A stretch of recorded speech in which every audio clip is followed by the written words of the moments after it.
¿ves? Entonces, bueno, en el video anterior vimos que era el conjunto que contiene a dos conjuntos A y B, ¿no? Que los denotamos de esta forma. Utilizamos el axioma del par y aparte utilizamos el axioma de esquema de comprensión durante la prueba, ¿vale? Y ahora pues tengo la pregunta para ustedes de si esto se puede extender a más, ¿no? Es decir, se puede hablar del conjunto que contiene a B y C, esto que estoy señalando aquí, es decir, para cualesquiera A, B, C y D, que estoy poniendo aquí, A, B y C, perdón, existe una D tal que para toda X pertenece a D, esto señalado aquí, si solamente si X es igual a A, X es igual a B o X es igual a C, ¿no? Es decir, si esto es teorema, ¿no? Y pues para esto, en un primer momento, lo que uno puede intentar es buscar un conjunto de y aplicar el esquema de comprensión, ¿no? Eso fue lo que hicimos a final de cuentas para el par, ¿no? Es decir, y con ello intentar tener el conjunto de los X pertenecientes a D, tal que X es igual a A, o X es igual a B, o X es igual a C, ¿no? ¿Cuál es el problema?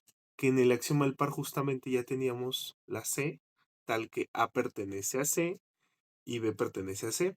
Aquí no tenemos esa D, ¿no? Por axioma no la tenemos, ¿no? Entonces hay que construirlo. De manera general buscaríamos algo parecido a esto que estoy señalando en la parte de abajo. Buscaríamos el conjunto de los X tal que X es igual a A, o X es igual a B, o X es igual a C. Pero pues esto no es válido hacerlo en la teoría de conjuntos. No tenemos ninguna herramienta que nos diga que puedes agarrarte cualquier propiedad y hablar del conjunto de los elementos que cumplen dicha propiedad. Y como ya les había comentado con anterioridad, esto no se puede porque si lo supones, te trae un montón de complicaciones, te trae paradojas, te trae contradicciones, ¿vale? Entonces, bueno, este es el primer acercamiento que tenemos a esto. Voy a darle otra perspectiva a esto, ¿no? Para resolver el mismo problema voy a darle una perspectiva diferente, ¿vale? Y esto tiene que ver justamente con la unión, ¿no? Como tenemos al conjunto A, B y C, como tenemos a los conjuntos A, B y C, podemos a partir del axioma del par y de esquema de comprensión hablar de los únicos conjuntos A, B y C, ¿no? Y entonces podemos tomarnos el conjunto que contiene a estos dos conjuntos, a este y a este, ¿no? De nuevo, usamos axioma de par, esquema de comprensión, lo que hicimos en el video anterior, ¿no? Y hablar del conjunto cuyos elementos son A, B y C, ¿vale? Y entonces, pues a partir de aquí, este mismo problema lo podemos abordar desde otro lado. Lo podemos abordar desde hablar de un conjunto de los X pertenecientes a un D que aún no lo determinó, de tal manera que para toda X pertenezca a dicha D, si solamente sí, X pertenezca al conjunto que me estoy tomando, si solamente sí, X pertenece a este conjunto, o sea, cuyos elementos son A o B, entonces ya de ahí ya tienes A o B, o X pertenezca a C, ¿no? Cuyos elementos pues ya son nada más la C, ¿vale? Entonces, aquí volvemos a llegar al mismo problema. ¿Cuál sería la D? ¿No? Y resulta que la D no es este de aquí, ¿vale? No es esta propuesta que me había tomado, y ya borré una llavecita, no es esta propuesta que me había tomado. ¿Por qué no? Porque si bien por esquema de comprensión, pues sí podríamos meter a la de aquí, pues sus elementos no son ni A, ni B, ni C, son este y este, ¿no? Entonces, tenemos ese problema. Veo que luego hay muchos problemas al entender este tipo de complicaciones cuando uno está iniciando en matemáticas, entonces retómenlo tantito, tómense su tiempo. Les digo, traten de analizar por qué la D no sería, por qué proponer esa como D no sería la solución. Y les digo que la respuesta va en que los elementos de la D no son ni A, ni B, ni C, sino son los que dice ahí, ¿vale? Entonces, bueno, ya que ya vimos las mil complicaciones que trae esto, resulta que por más que a final de cuentas no hayamos llegado a ninguna solución para encontrar ese conjunto, les doy la noticia, con los axiomas que tenemos no podemos asegurar eso. Resulta que este segundo camino se relaciona con otro concepto, ¿vale? Con la unión de conjuntos. Y justamente aquí la presento. Vamos primero a hablar de qué es la unión de dos conjuntos. Decimos que para cualesquiera A, B y C, C es la unión de A y B, denotado por A unión B.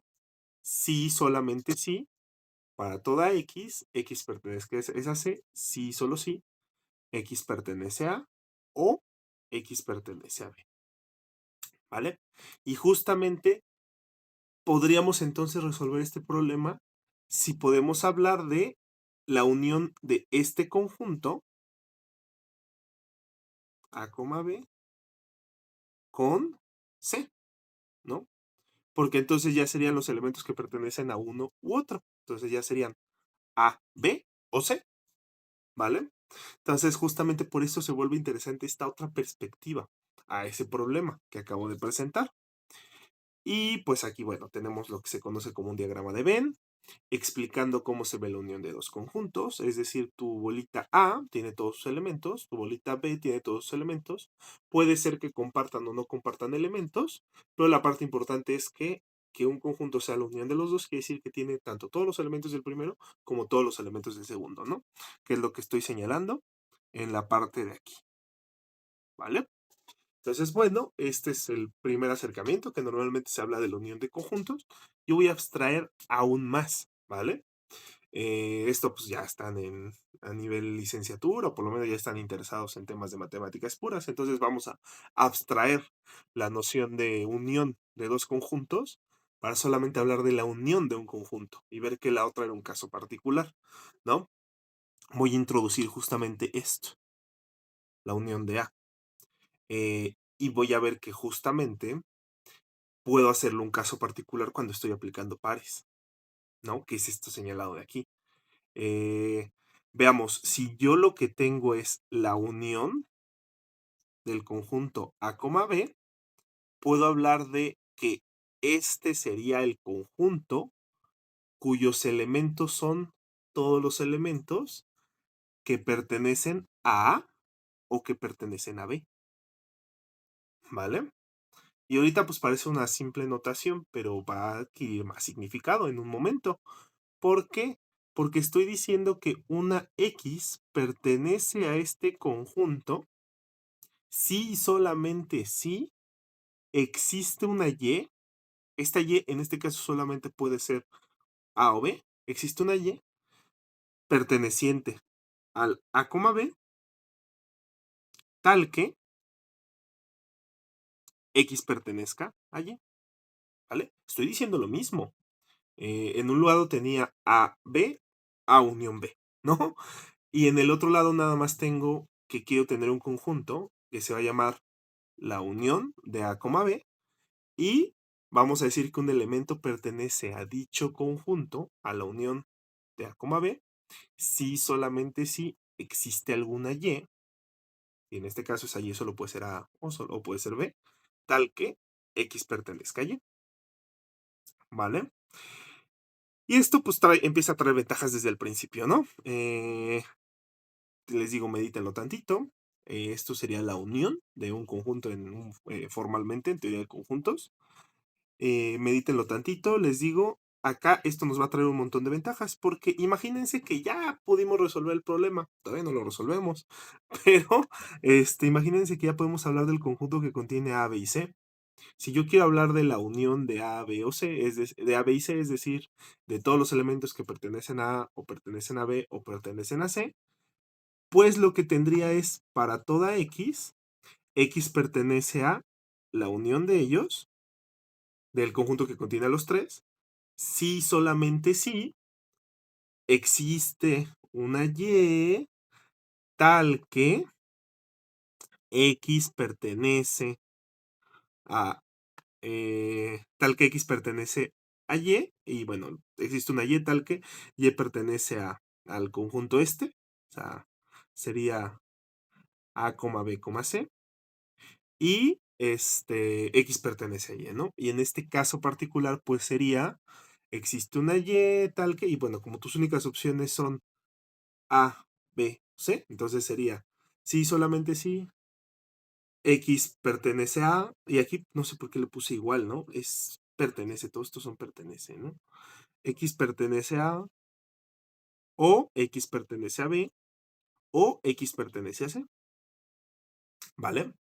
Entonces, bueno, les digo, procesenlo tantito y con eso ya les puedo presentar lo que es el axioma de la unión. El axioma de la unión nos dice para todo A existe B, tal que para toda X pertenece a dicha B, si solamente si existe alguna X, tal que X pertenece a tu conjunto original con el que estabas trabajando, el A, y dicha X pertenece a X. ¿Vale? Eso nos dice el axioma de la unión. Y hay que hacer una aclaración importante. El axioma de la unión justamente está enunciado así cuando trabajas en Zermelo-Fraenkel, debido a que ya supones que todo objeto del que estás hablando es un conjunto. Si adicionalmente uno está trabajando en teorías de conjuntos que nos permitan describir los conjuntos reales o algo por el estilo, o si están algunas otras opciones de axiomatización de la teoría de conjuntos que nos suponen esto, necesita tener una acotación, este axioma.